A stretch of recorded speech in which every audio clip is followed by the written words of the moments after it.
When we look for signs of domestic and family violence, we typically scan for physical injuries, but the most profound damage happens out of sight. Domestic violence is a system of calculated control. An abuser systematically projects force outward, isolating their partner to gain absolute power. Notice these forces operate strictly in one direction. It is a deliberate, ongoing strategy, not a momentary loss of temper. And this blueprint for control doesn't discriminate. It operates in wealthy suburbs, working-class neighborhoods, and across all age brackets and cultural backgrounds. Because we are conditioned to look for immediate physical harm, this quiet, systematic isolation easily goes unnoticed by friends, family, and neighbors until it becomes desperate. To build that isolation, abusers deploy specific, unseen methods to dictate their partner's daily life. One primary tactic is coercive control. This means severely micromanaging a partner's routines, tracking their movements, and overriding their personal autonomy.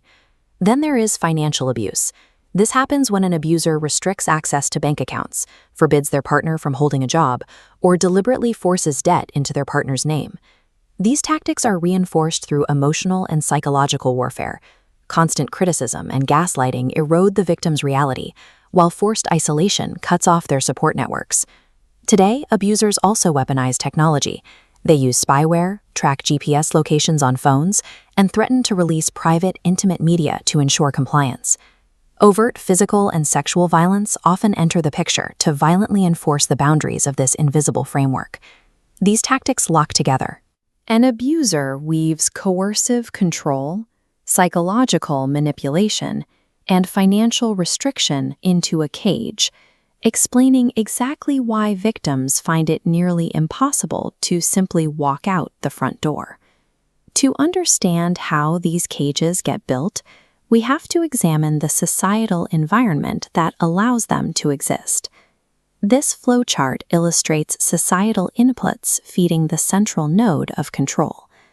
Gender inequality and stereotypes act as primary fuel, validating an abuser's entitlement to dictate their partner's life.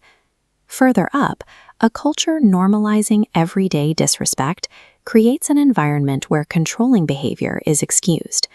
It's important to distinguish these root causes from temporary stressors, like financial hardship, mental health struggles, or alcohol abuse, can absolutely increase the severity or frequency of the violence, but they do not cause the abuse itself.